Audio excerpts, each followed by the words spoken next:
Well, welcome everyone to today's webinar titled The Democratization of Anarchy in Payments.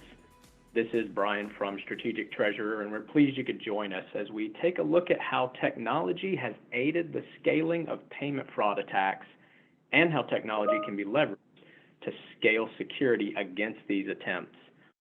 Our speakers for today are Chris Wyatt, Chief Strategy Officer at Finexio, and Craig Jeffery, founder and managing partner of Strategic Treasurer.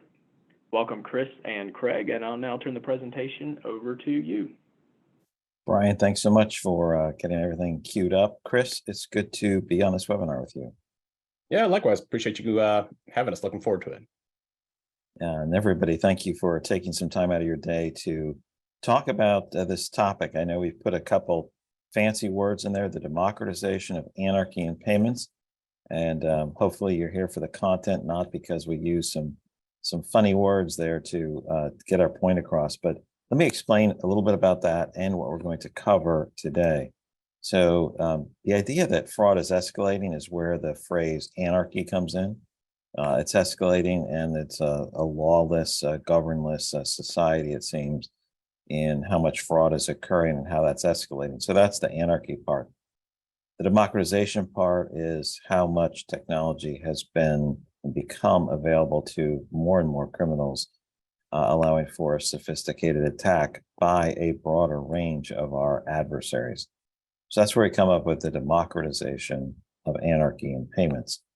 Let's go through what we're going to cover here. That's the broader theme of what's happening. Let's talk about the idea that tech is best used for confronting the criminal threat.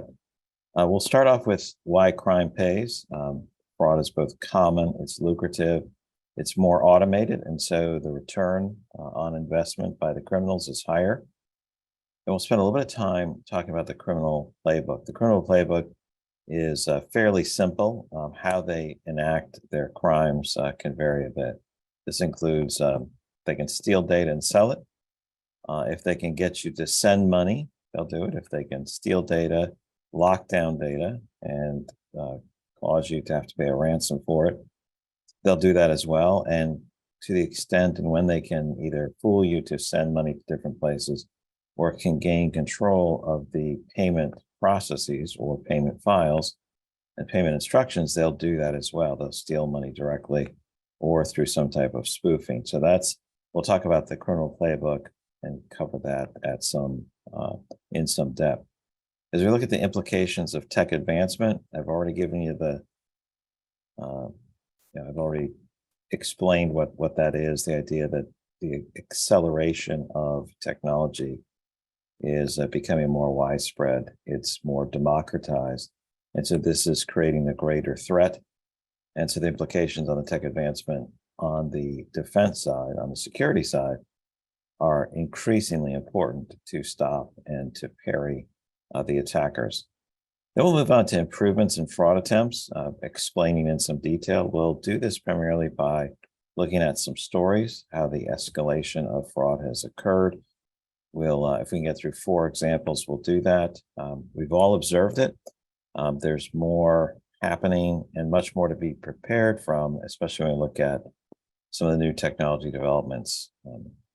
Generative AI, for example, the improvements of tech that helps spoof or provide a method of creating some kind of compromise at a company. Then what are the points to consider? We'll have everybody scared by that point, but when we think about the points to consider, what do we need to protect and how do we respond to it? We'll cover a few areas, things like the surface areas of attack, where we can be exposed. We'll look at sophisticated attacks and what that means, because that requires a sophisticated defense. And then finally, the other concept here is not just looking at what are the areas and the sophistication of attack and defense, but this concept that we need to continually scale our defenses, as this is not an end game. It is a continual process to meet the new and current standards. Finally, if I can ever finish this intro, we'll talk about the takeaways. We'll wrap up the discussion with that. Chris will talk about technology. and partners, and I'll finish up a few points about applying our security principles. So that's what you're going to hear in the next 54 minutes, some details on that. And we're excited. Thank you for spending some time with us. Chris, here's a chart that I'd love you to introduce to the crowd. Fraud losses, as we said, are scary. They're growing. You can't have a discussion about fraud without having some stuff that gets people concerned. Here's a slide. What do we need to be concerned about? Sure, thanks.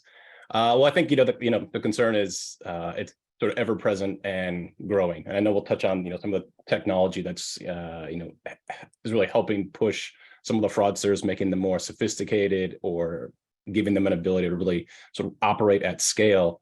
But I think you can look at these numbers. There's other studies that come out of the FTC that show unfortunately as we look for sort of rapid payments, speed, there also comes some dangers associated with that. And I think it's sort of to a degree inevitable that the fraudsters are going to continue to try to push, and they're getting ever better at it because I think as we mentioned at the very beginning, it does pay.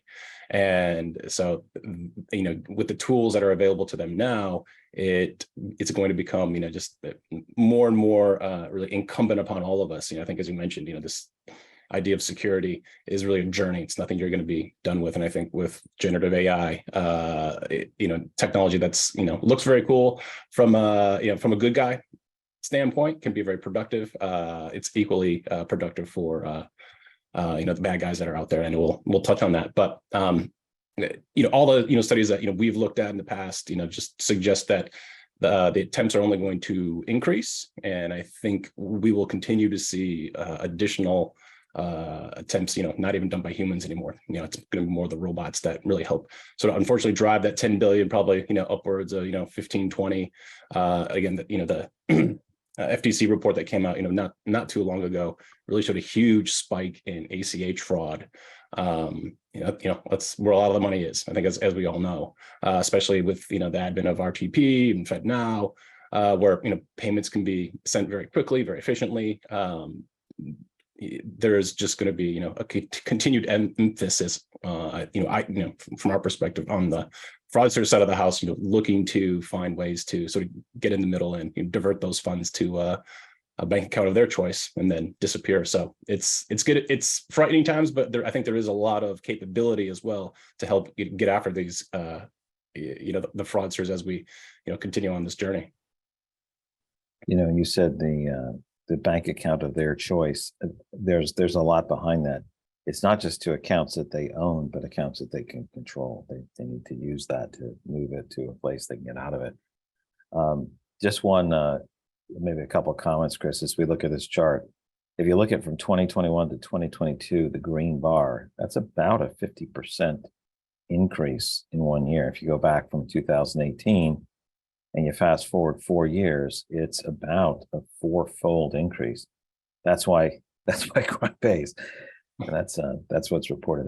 Those are scary numbers. And so this threat is it's not just in the numbers that FBI shows, but what people are experiencing, attempts and real losses, Chris.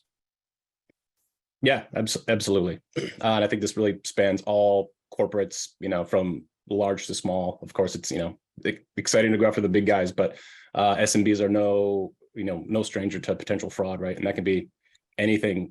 This says 73% of corporates experienced suspected fraud.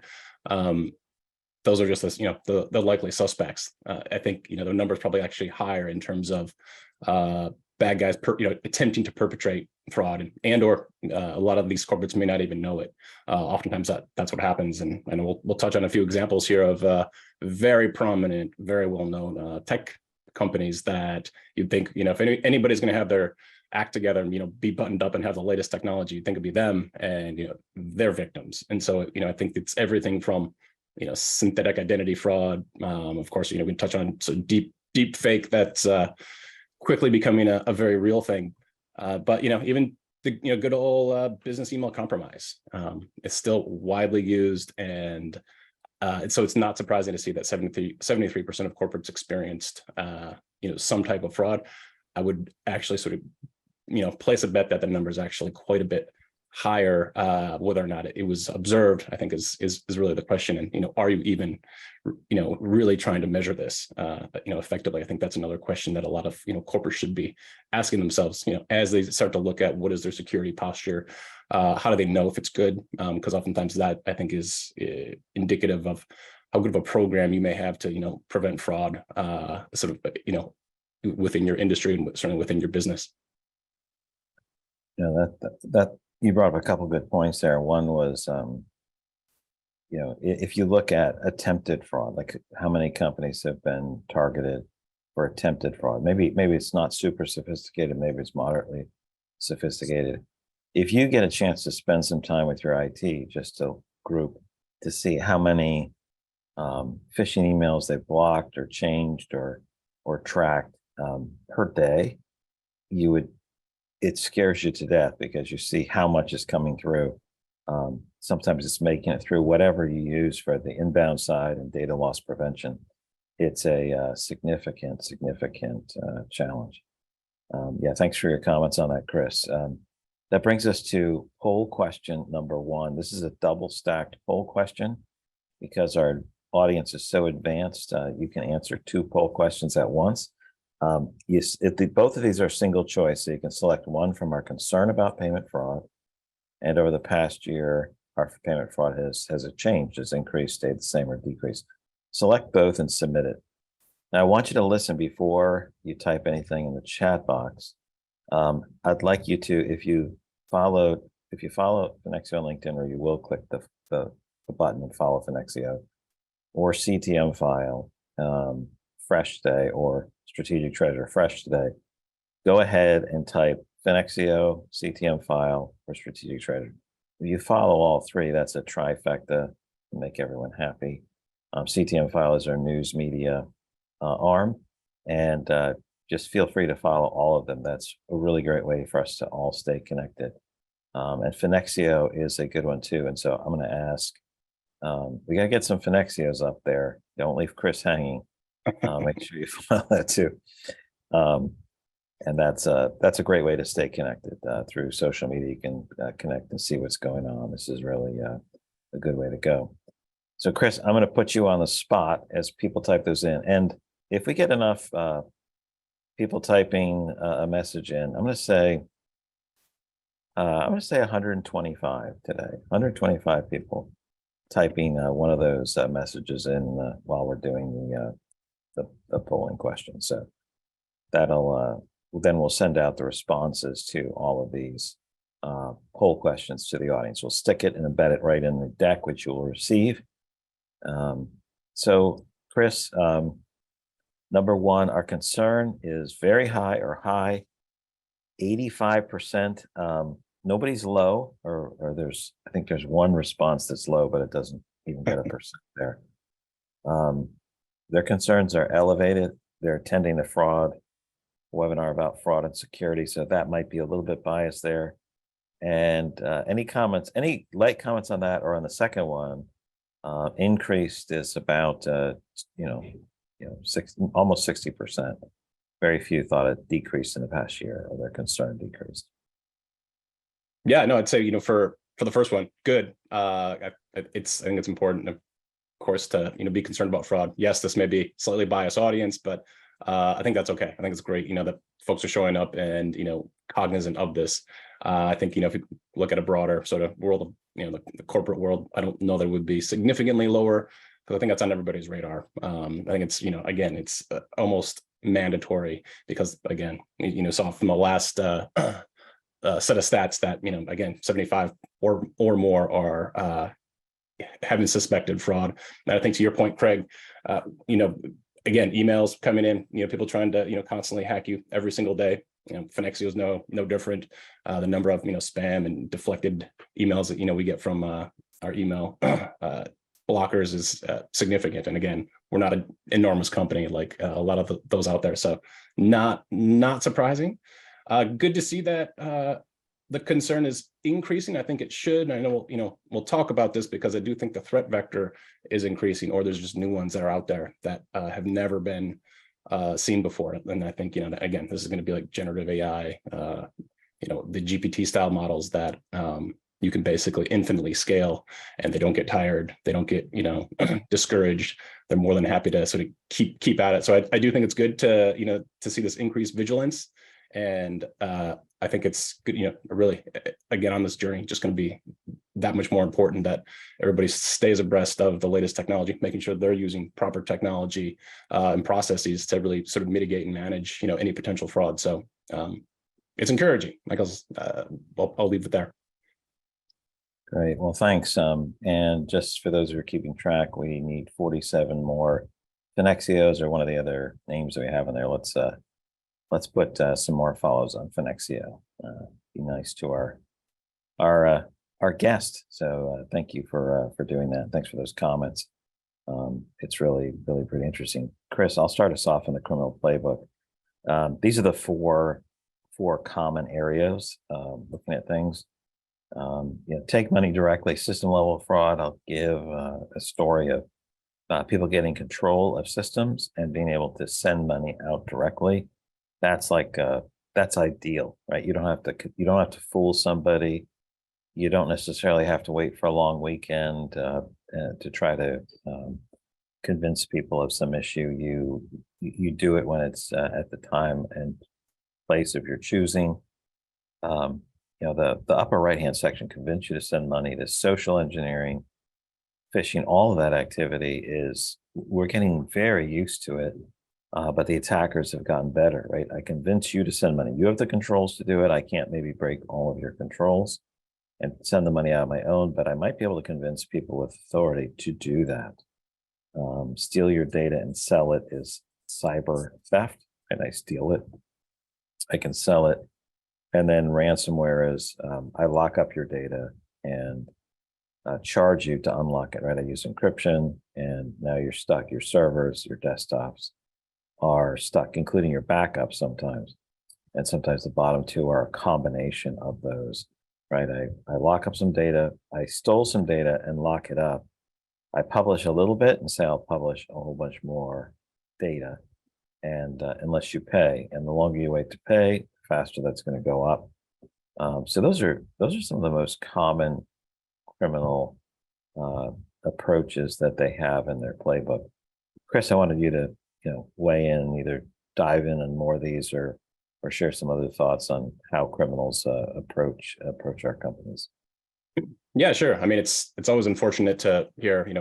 I've spent quite a bit of time in the healthcare space, and where ransomware happened with multiple, some of our customers, and literally, holding a hospital hostage.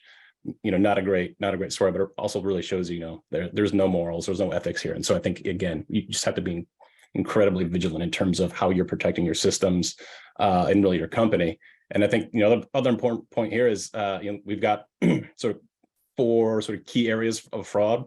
But I think it's important to remember, like, these aren't mutually exclusive. One can lead to another. So I can socially engineer and really, get into your system, compromise your email, and then I can go steal all your data, go and sell it. I can also then lock down your system, and sort of hold you at ransom. So I think it's important to understand, like, it's potentially just one, but one could lead to another. And, so we've got now multiple ways that, again, potential fraudsters can impact your business, which of course is, nothing anybody wants. But I think it's, again, just why we need to be so vigilant in terms of how we're looking for, fraudsters, internal and external too. I think it's important to, realize that is, good as we hope most of our employees are. Internal fraud does happen quite frequently. There's a lot of temptation there, especially if you're moving large sums of money or dealing with large sums of money. It's, you can think it's easy to, take a little bit, but so I think the more we can, again, just focus on, these core areas. What do you do to help mitigate and manage, potential fraudsters is, again, it's really incumbent upon all of us.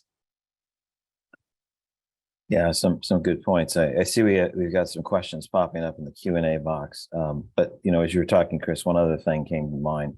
We've always heard the phrase land and expand that is sometimes used in sales or marketing. You get a key customer and you can sell to others. But this idea of compromising one system or one point, and then moving laterally throughout the organization. Once I've got one system compromised, I use that to gin up more credentials and more access in the company. So that's another method or tactic they use. Once they gain access, they try to expand and do more damage.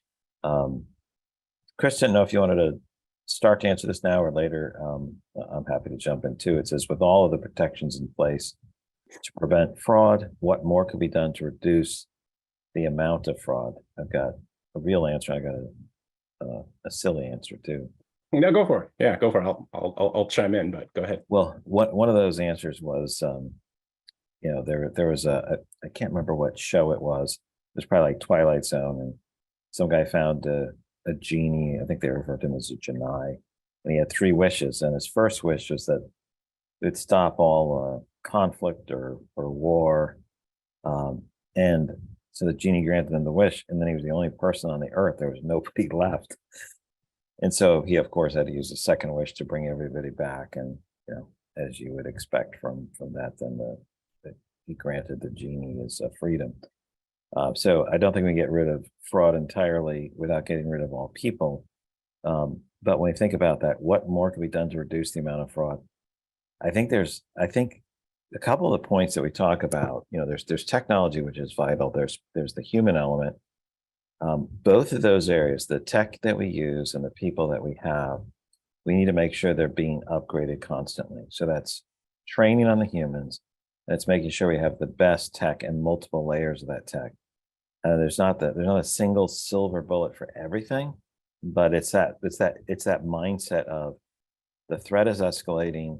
I'm going to make sure I'm upgrading and stay in front of it, upgrading my people, upgrading my tech, leveraging the power of networks, leveraging tech that can detect anomalies. Chris, I'll fling it over there before I use up the rest of the time.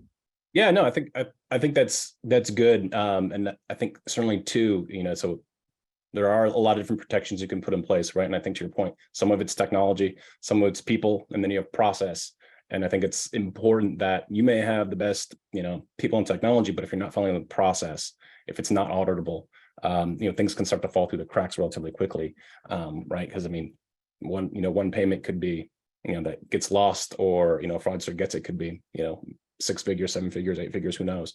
So I think it's important to make sure too, as you're continually evolving this, your sort of strategy, using technology, people, and process, really making sure that you're sort of adhering to what outcome you're really driving towards, which should be ideally zero fraud, because the bad guys, to your point, are not going to stop. They're continually going to look for different ways to go after you. So making sure, again, you're on this journey, you're not done. And then I think too, benchmarking yourself, like really making sure that the protections you have in place, how do you know that sort of industry leading, industry standard, like there really is nothing more you can do.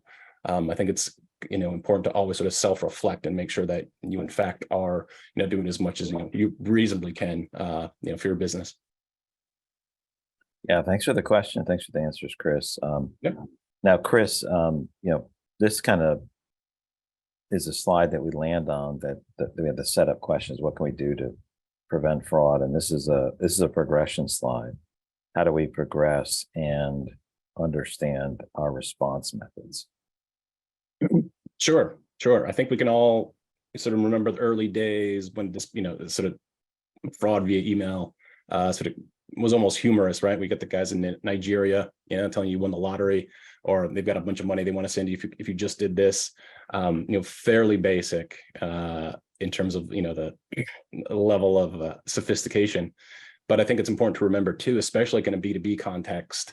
Again, these payments can be very large. So just one, if fraud hits you one time, that can be a very significant hit to your business, cause massive disruption. Certainly, impact insurance, impact your relationship with your vendors, even really the financial viability of your company. So I think it's important to understand that, the criminals that are out there understand that. They know there's a lot of money to be had. And so they will make investments just like you do. If you're doing R&D or product development, whatever it is, they are making significant investments to go capture that from you. They're not shy to go spend a significant amount to, test, iterate, and find the best methods to sort of go after you, along with all the other sort of corporates that are out there. And with things like GPT and the large language models that we're hearing about, I'm sure we'll touch on this more, but the attempts are going to get more and more sophisticated. It's not going to be sort of the clunky written email, that if you actually look at it, it's like, oh, well, this is clearly not written by anybody that knows English. The fraudsters are going to get very sophisticated, and the emails will be perfectly written, not only in terms of just spelling, but the intonation, the messaging is all going to be very salient, and is going to resonate way too much. It's going to feel real. And so I think, again, it's about evolving your processes, evolving your technology stack to make sure you're able to really look at these. And in the past, so speaking of resources, a lot of it was human driven. You'd have farms of people, in various countries attempting to perpetrate fraud. Whereas now you can easily spin up, servers, many servers or instances where they can continually look to attack you, and the tools are cheap. They're getting cheaper and cheaper every day. I mean, even for those folks that are into OpenAI and ChatGPT, their prices are coming down. It's just getting cheaper, and that will continue to be a trend, certainly as there's more and more sort of proliferation of that type of technology.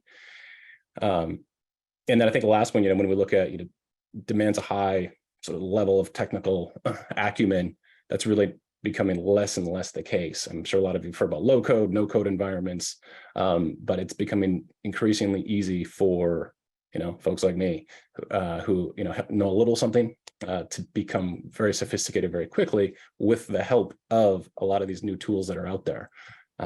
Like I don't write a lot of code, but guess what? I can now, leveraging something like a ChatGPT if I need to. And so I think it's important to really understand that this is, again, back to the democratization of this. It's becoming that much more easy to, act like a coder, leverage the capabilities that, typically were reserved for sort of very specialized and, highly trained, particular set of people. Right, that brings us to our second poll question slide. We've got one on this particular slide. So our AP process is highly automated, mostly automated, some heavy manual aspect to our AP process. It's mostly manual, or I am unsure. So pick the one that is closest. And so, we are 33 away from our total required responses to send you all of the poll results. That's how it's going to be. So we need a few more. Glad to see many of you guys are following Finexio. Hopefully you're not just typing Finexio, you're following Finexio or CTM file. That's just our hope. So anyway, yeah. We try to put out relevant content too, specifically around this. So if you are interested, we do quite a bit of blog posting, et cetera, that, sort of hones in on particular aspects, things that we're sort of covering broadly here. So would love to have you guys be involved. So on the AP process, so we've drilled down. There's a number of payment processing companies, from payroll, AP, treasury, different operating areas. So here it is, kind of a mix of mostly automated, highly automated. It's a pretty good group here. We've still got about 27% that know it's mostly manual or some heavy manual aspect. Any comments before we slide on to some of the developments abroad? Yeah, interesting to see. I think this is always sort of a interesting topic sort of debate. Certainly something that at Finexio we think about, right? Because traditionally, like when a lot of companies we talk to, we think about sort of AP automation tends to be a lot of like what's happening on the front end. Am I automatically ingesting invoices? Do I have an automatic approval process? Am I matching to POs? Versus sort of later, sort of downstream, when now it's time to go make payments, actually pay the bills. I think maybe follow up for another session, Craig, at some point would be, all right, when you're actually making the payments, how automated is that? Is that you're clicking a button? Are you still printing checks? We work with a lot of businesses that are 100% checks still. They're printing tens of thousands of checks on a Friday, trying to get those in the mail. But it is good to see a lot of the companies out there embracing automation. I think it's important, certainly in the realm of being able to better manage fraud. It's technology is really going to be your friend. And it's almost, it's not a nice to have at this point. It's really a necessity. So great to see that most of the companies there, at least what do we got, 65-ish% really embracing technology and, looking to automate things, because that's really going to reduce the sort of the workload and the cognitive load, on your team, especially if you think about how do we manage fraud. Excellent. All right, that brings us to developments in fraud. We have a couple slides that Chris is going to take us through the content. So fraudulent emails is the first one, Chris. Yeah, fraudulent. I mean, I think a lot of us have seen this, business email compromise is really not a new concept, unfortunately, but the sort of evolution has gotten significantly better.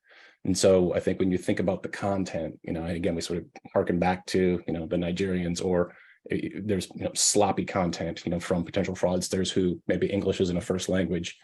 I think what you're going to be continuing to see is ever increasing sophistication, not only just in, hey, I'm spelling everything, correctly, but the grammar is correct, but then even the messaging is correct. And it's not only is it just correct, but it's going to have context. And so I think, as we start to think about some of the technology that's, continuing to evolve, it's not only, hey, can I just send an email that looks, good and is asking people for, some money, but it's going to have context to say, hey, it's this business. I know this business is working with this business, and it's Bob or Sue over there that, we need to get in touch with. And so I think that's where, again, hypervigilance, understanding that this is coming is going to be incredibly important. And so the believability, I think, sort of on our the effectiveness slide is only increasing. So it's going to increase across the board. So I think, again, making sure you're really prepared for that, where it's likely bots that are coming after you. I don't know if any of you have heard of Worm GPT, sort of the latest and greatest for the bad guys. What it's capable of, it's training itself to be bad. And so I think, if you've looked at some of these generative AI models, right, they're trained on a bunch of, let's say good information, good data. But the bad guys are also now able to go train, things like Worm GPT, which are, let's call them bad bots, on specific data to hack your system, compromise you, become much better at spear phishing. So I think, again, it's just incredibly important that you watch out for continual evolution of email fraud. It's going to be interesting times for sure. Yeah, and as we move to the next developments in fraud, Roman numeral 2, there was a question: is there any research that identifies whether fraud is more prevalent in a decentralized or a centralized organization? If so, which environment puts the organization at greater risk? I guess I would say just a couple of things to this to answer this in realm. I think we have enough time to answer it. Yeah, so generally, I would say I'm not sure if the research or the data supports the fact that decentralized is a riskier environment. I know from an intellectual argument it is. There's more points of exposure. And so that lends itself to, the surface area of attack is bigger, and not everything is looked after. I know that anecdotally. I'm just wondering if we can manage our survey results and cut, is treasury and AP decentralized or not, and then track that down to the experiences. That would be a really, really good thing to look at. But it's certainly not better being decentralized in terms of like multiple systems, multiple processes. Yeah, there's more things about bots, but I'll let you cover this next slide about content creation and social engineering. Yeah. So again, I think it's this blessing and curse. I think, especially if you've dealt with any of your sort of marketing team or sales team, it's very easy now to create high quality content. And, again, the fraudsters are aware of this. So again, if you think about, creating very relevant, again, emails to folks that, again, think about this, have context, have, the appropriate imagery. They can spoof videos. I mean, just quick aside, my kids over the weekend sent me this video of Tucker Carlson talking about the latest Call of Duty patch that came out. Nobody was happy with it. Evidently, it was a bad patch. And initially, I'm looking at it, I'm like, why is Tucker Carlson talking about Call of Duty? And it wasn't Tucker Carlson. It was a deep fake, but it was remarkably good. And this was put together by basically kids. The voice was perfect. Even the video was good. Lips weren't quite there. But again, I think it goes back to, if kids are able to do this in a matter of minutes or hours, imagine what the bad guys, that have a lot of resources can do and will continue to do as, the technology evolves. It's really remarkable. And so I think that's why it's important, certainly from a B2B standpoint, from an AP standpoint, making sure you really know who you're talking to. Is it truly, Bob on the other line? Did you really get that email from ABC company, that wants to update their banking information? So, you send the funds here. There's a lot of just novel technology that's coming out that we've never seen before. And so I think the more, again, vigilant, it's a word we keep using here, you can be, and staying abreast of what's happening, right? Because everything that you see that's really cool on the sort of the AI, deep fake side, that is, great for society and will be super beneficial. There's always that dark side too, that you have to at least be aware of. And so in the back of your mind, be thinking about, wow, what if I wanted to be a bad guy? Because there's now specific language models, to the degree that you guys are into this, that will go and just create content and you won't know where it's coming from. And it's, it's happening today to, spread things like fake news, right? So take the Tucker Carlson example. Well, you could do that industry specific. It could be about a company you work with. It could be about a supplier or a vendor you're paying. It can invent fake news, and the bots can reference this fake news. And it becomes very believable very quickly, unless you're, really fine tuned. So it's frightening and it's daunting. It's, it's fascinating. And I think it's, again, just stay vigilant, stay abreast of what's happening, because the world is changing extremely quickly.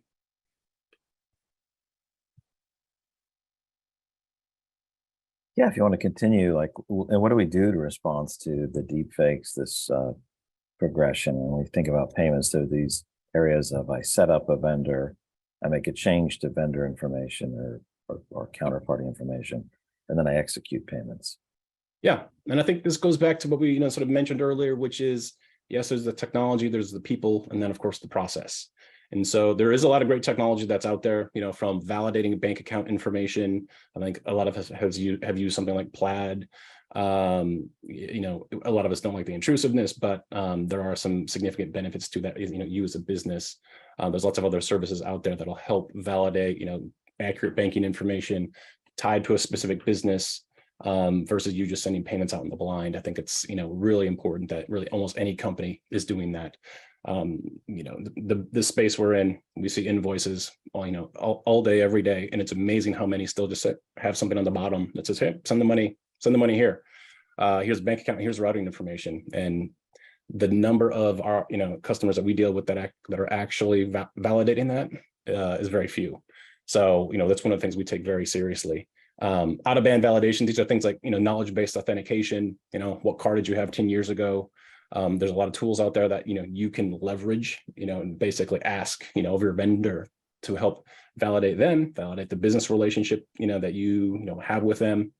And then of course making sure if you are sending money to a bank account via ACH, making sure it's going to the right place. That bank account is actually associated with the person you intend to pay. The segregation of duties, again, super important. Again, that prevents sort of man in the middle type attacks or potential internal bad actors, where one person is sort of vetting the information, but it's another person that's actually making the change and or double checking. I think that's really important. And then of course there's lots of different types of validation you can do. Any internal data you have, I think we've got it here in terms of confirmation, like what was the last 2 payments that we sent to you. Things that have become very difficult for a vendor or even a very sophisticated chatbot to know, I think are very important. Of course, things like encryption, something from email to how you're sending your data, all your traffic is certainly incumbent upon all customers. vendors, et cetera, to make sure you're managing that. So there is a lot of good, there is a lot of good technology, but I think too, it's like if you're not using it in the right way, you're not managing a process effectively, things can fall apart very quickly. And again, you just need to get through the door. They just need a crack. And so I think it's important to make sure you are really reevaluating frequently. What are we doing? How do we know it's working? And how do we make sure we're staying abreast and, evolving, as this landscape continues to evolve?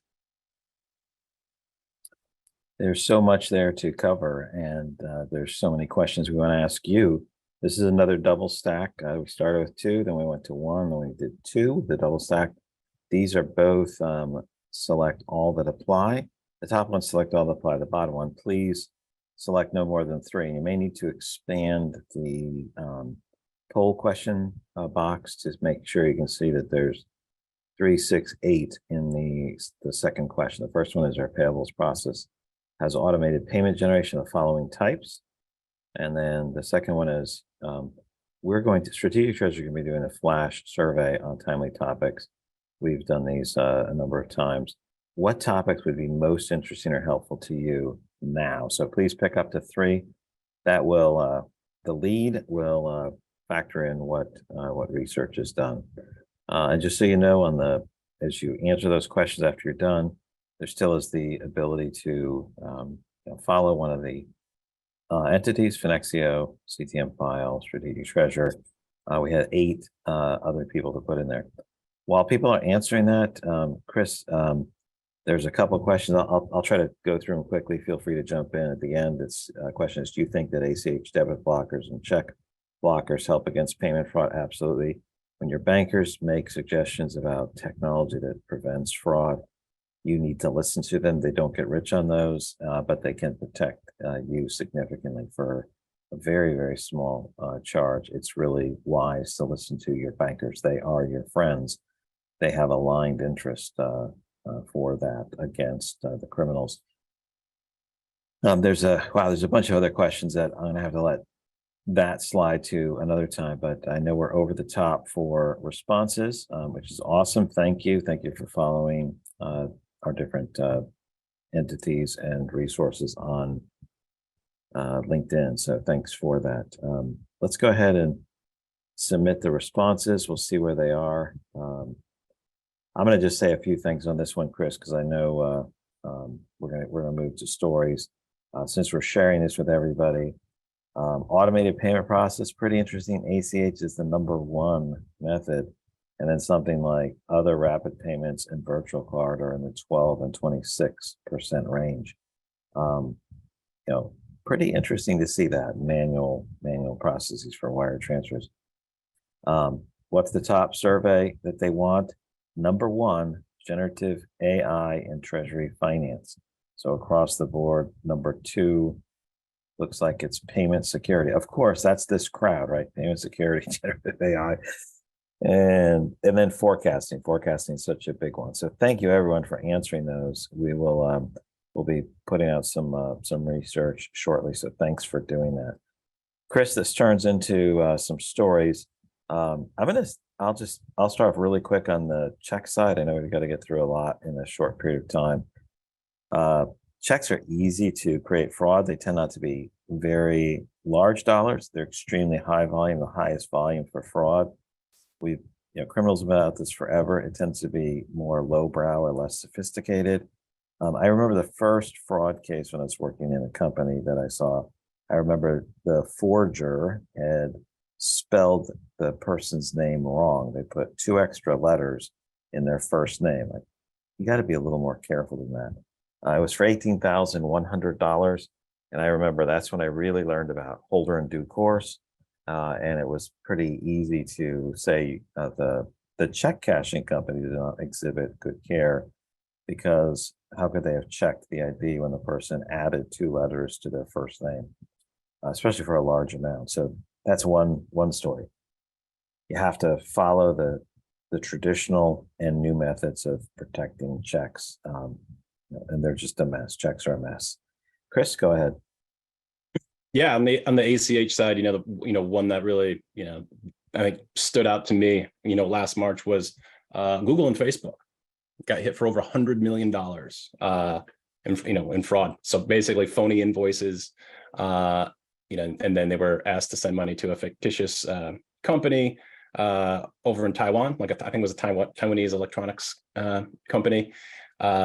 And they get, again, you think about these, two major companies like leading the way in AI, et cetera, probably have all the security. Maybe a lot of your data is actually sitting, in a Google Cloud or, something akin to that. And they got hit for $100 million and didn't find out. And this wasn't like a one-time hit, it happened over and over and over. So I think it just goes to show that, putting the, better policies, procedures, practices, technology in place isn't just for the little guys. It's, it's for the big guys as well. And, that was one that really struck me, which then says, wow, okay, if Google and, Facebook that have endless resources are getting hit, what's happening to all this, everybody else that, does not have the same type of sort of resources and capabilities that they have. So I'll give it back to you. Yeah, so on the wire side, many of you have probably heard the example of the Central Bank of Bangladesh. There's a lot of other cases that have happened that didn't hit the news quite so heavily. So this was where the criminals gained control of the payment system, not only use the principle of, hey, I gain control, and so I can send payments out when it benefits us. In other words, we need the most amount of time to get funds out of the regular banking system. They also created a process. They understood the controls that they would get confirmations back for payments. So they built a program to delete confirmations if they had sent it. So they put a code in there, and they built some code to take any return message that had information that they had sent the wire, and it would delete that, so it wouldn't send the confirmation through the process. So it provided them more time to prevent the discovery. Sure, it was under $1 billion worth of requested transfers. Certain methods stopped it, so only $101 million was sent out. $20 million was recovered due to good security? No, due to someone making errors in their typing foundation to foundation. A person caught that and returned $20 million. So it was an $81 million net loss for the Central Bank of Bangladesh. Now, virtual cards are newer on the scene, Chris. Yeah, maybe just sort of a quick brief not so much a story, but AFP recently came out with their annual sort of report on fraud. I think JP Morgan helped sponsor that, but I think it's freely available to anybody that wants to go search it. But one of the things that really struck me looking at that is basically the payment methodologies and where's fraud being perpetrated. I think we talked a little bit about earlier that ACH fraud in terms of dollar value is really increasing. It's basically like skyrocketing, which is alarming. I think we've all heard about check fraud. I think that continues to be like 60+% sort of all the attempted fraud that's out there.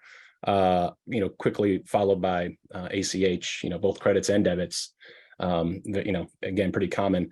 The good news for those of you that do leverage virtual cards, significantly less. We're talking single digit fraud. And again, multiple reasons because of that. You've got the card networks that are there. Again, there's a lot of fraud security tools that are there, and the unique nature of virtual cards tend to be single use. Right? So it's not like I stole a credit card and I can keep running it up, to a particular balance. They tend to be for a fixed dollar amount. Once it's used, it's gone. So I think that was very striking, especially given the last survey poll where we saw a lot of folks using wire, checks, ACH, not nearly as many using virtual cards, but as the data goes and from a security standpoint, there's significant controls. It makes it very difficult for fraudsters to leverage and use virtual cards, and exposure is also very limited because again there's a finite dollar amount along with an expiration. So just food for thought for sort of all those corporates out there as you think about your sort of AP payments, how you address those, but because the fraud vectors are very different in terms of the exposure that you're potentially putting on yourself and even potentially your suppliers and vendors. Great. So what are some of the things we need to be mindful of? What are some of the strategies? Chris, why don't you start us off with the first two? I'll cover the last one. Yeah, I'll try to be quick. So your surface area of attack, again, so this is again, which payment channels are you using? Again, we just touched on that, but I think it's very important to, consider how are you, really vetting for those folks that are using ACH and wire. Again, those tend to be, once the money's gone, it's gone. You may have security, you can try to work with your bank, but typically once the fraudsters have your money, it's gone. If they put it in an account and then they immediately move it, they shut down shop, and the odds of you finding it are slim to none. And so then you're calling your cybersecurity insurance guy and trying to work something out. So I think it's important to understand sort of where you're potentially exposed, and then your defenses, right? So this goes back to the technology, process, people, the services, really making sure that if you're handling this, that you have a good handle on it. You have a proper, I'm gonna think of it as like a program. You're managing this program to not only be sophisticated and strong today, but again, evolve towards the future, sort of knowing what's coming, right? It's good that I think a lot of you want to get into, hey, what's AI mean for sort of my team or office of the CEO, AP teams, et cetera. How does that sort of impact treasury? Those are the right questions to ask. So I'd be super interested to see what Craig, you guys come up with, because again, it's constantly evolving. It's happening at a very rapid rate right now. So I think it's, again, just important to make sure you've got a good handle on that. And if you don't, ask, go look for help. There's a lot of tools out there, a lot of vendors out there that are there to help, protect you, make you stronger, make you more safe. So. Yeah, part of that looking for help with tools is also this mindset of how do we defend against continually or increasingly sophisticated in increasing number of attacks, because all these attacks are automated and leveraging tech. It's this mindset of how do I continually improve my physical defenses, my technology defenses? What do I do for structure? What kind of bank services do I use? How do I have and review what goes on? Very, very, very important to take that type of mindset. And with that brings us to a few final thoughts. So this is a summation of some of what we said, maybe a little bit of new, but a few things to leave you with as you go back to your the rest of your day, what you might need to do to protect your payment processes. Yeah, I can kick it off real quick, just on the technology side. But I think as we've been talking about, things are happening extremely quickly, like never before. So really staying abreast of what is occurring, because again, it's becoming easier and easier for fraudsters who maybe aren't sophisticated to act very sophisticated very quickly, and to do things that they've never been able to do before, right? So again, think spear phishing, where they're trying to get your information or one of your employees' information.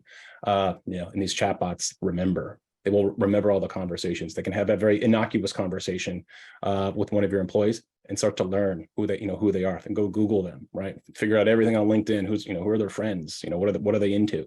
So just be prepared for increasingly sophisticated attacks upon the company, and bring the right technology to bear, right? It's I don't think we need to be frightened. You just need to be on top of it, because there's equivalent technologies that can help prevent and mitigate the risk. So I think just being open and honest with yourself about what this potentially means, and is really the first step in how you address it effectively over time.